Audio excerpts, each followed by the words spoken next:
E aí pessoal? Sejam bem-vindos a mais um vídeo do canal, e trazendo para vocês a continuação da parte 2, do capítulo 2. Então já deixe o like aí para fortalecer, é nóis! Além disso, para aqueles que desejam vídeos de Sword Art Online, um canal parceiro meu, Nef, começou a fazer vídeos do arco Alicization. Então, caso fiquem interessados, vou deixar o link na descrição. Dito isso, vamos para o vídeo. A história continua, na cena em que Neia pergunta a sua majestade, se isso vai ficar bem. Ainz responde que, de fato, pode ser perigoso, mas ele veio aqui derrotar Jaldabaoth. Felizmente, Jaldabaoth veio encontrá-lo, ao invés disso. Agora, ele vai destruí-lo, e pegar as empregadas. Ou melhor, dizendo que ele queria as empregadas, o fazia soar como um velho tarado. Neia sorriu amargamente para o rei bruxo, que poderia fazer uma piada horrível, em uma hora como essas. Ela queria falar, mas o rei bruxo a interrompeu, levantando sua mão. Ainz diz que, aliás, ele seria um motivo de piadas, se fugisse daqui. O rei bruxo encolheu os ombros, como se estivesse brincando. Neia sentiu que ele não estava sendo sério, e então, ela aumentou sua voz, dizendo a sua majestade que, se eles quiserem rir, deixe eles. Ela humildemente suplicava que sua majestade só deveria lutar com Jaldabaoth, nas suas melhores condições. Além disso, sua majestade veio aqui para lutar contra Jaldabaoth, mas acabou usando uma grande quantidade de mana e força, em nome do Reino Santo. Não foi isso que sua majestade concordou no começo. Se eles dissessem isso, as pessoas do Reino Santo vão. Ainz diz a Neia que de fato, isso era verdade. Mas humanos são criaturas que acreditam apenas no que querem acreditar. Mesmo que ela espalhe a palavra, ninguém iria ouvi-la com o coração. Neia diz que, nesse caso, ela iria ser testemunha. Neia olhou pelo canto do olho, para os paladinos e os sacerdotes que ouviam sua conversa.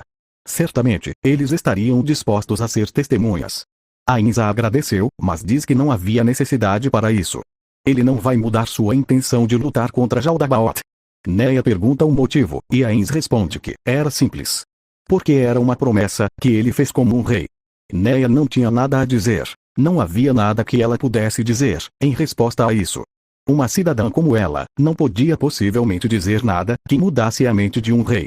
Haviam murmúrios de admiração em volta dela.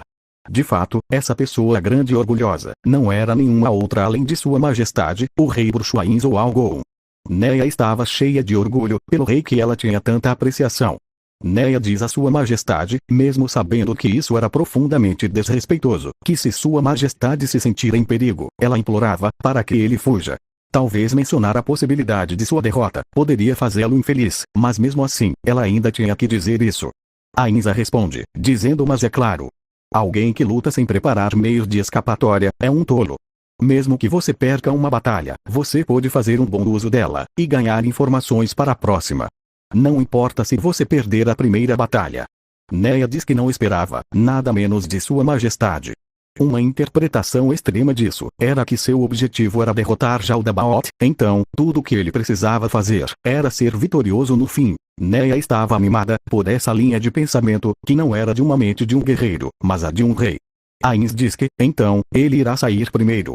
A história então é cortada, e retorna com Ainz, caminhando em direção ao lugar que Jaldabaoth indicou.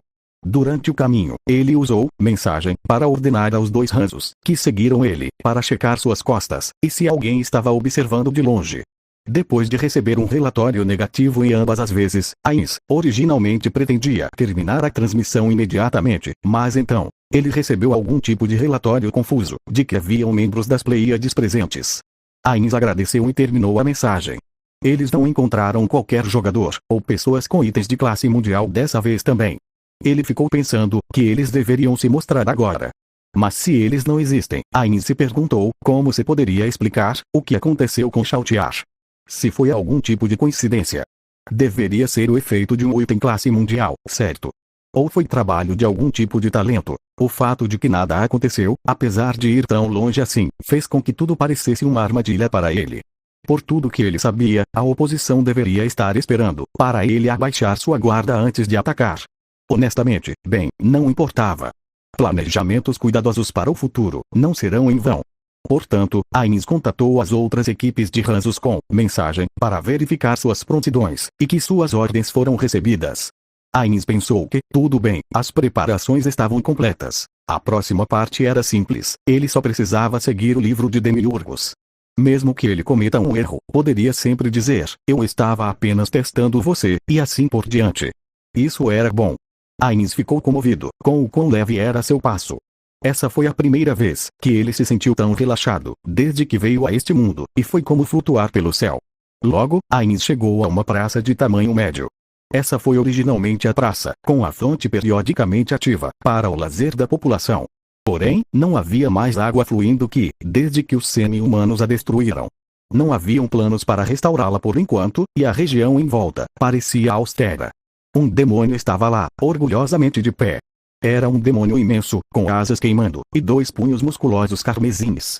Esse era o Evil Lord of Wrath de Nazarick, Senhor do Mal da Ira. Porém, o que estava aqui era meramente um monstro, que Demiurgos tinha invocado, com seu Evil Lord Summons, invocar Senhor do Mal. Só podia ser usado uma vez, a cada 50 horas, mas podia ser controlado livremente por um tempo. Nazarick não teria prejuízos, mesmo se fosse morto. Ele era level 84.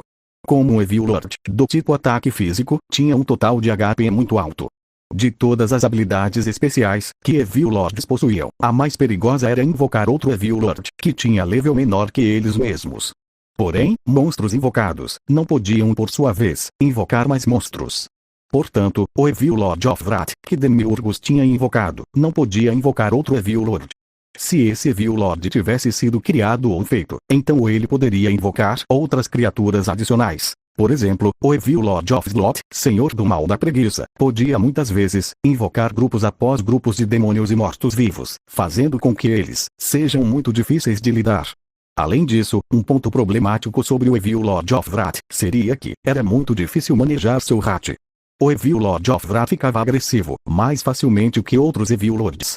Ainz já ouviu tantos dizerem que a coisa mais agravante sobre lidar com múltiplos Evil Lords de uma vez era impedir que o Evil Lord of Wrath saia do alvo. Além disso, ele tinha uma habilidade especial de dar mais dano e ganhar mais defesa, quanto maior o valor do seu rat ficasse.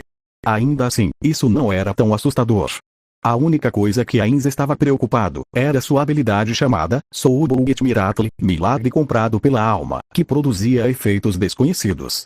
Os feitiços que ele podia lançar incluía: 10ª aba, Meteor Fall, queda de meteoro. Time Stop, parar o tempo. Field of Unclean, campo do impuro. 9ª aba, Greater Rejection, maior rejeição. Vermilion Nova, nova vermelha. 8ª aba, Distort moral, distorcer moral. Insanity, insanidade. Astral Smite, castigo astral. Wave of Pain, onda de dor. 7ª aba, Napalm, Rio Flame, chamas do inferno.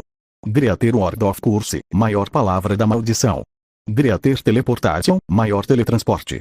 Blasphemy, blasfêmia. 6ª aba, Flameving, asas de fogo. Wall of Hell, parede do inferno. 3ª aba, Fireball, bola de fogo. Sloth, lentidão. Enquanto o número exato de feitiços que um monstro podia usar variava com seu level e tipo, era tipicamente por volta de 8. Porém, monstros de level alto, como dragões, demônios e anjos, eram uma exceção.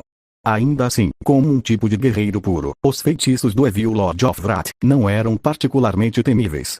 Não tinham habilidades para reforçar seus feitiços, e seus status relacionados à magia eram muito baixos.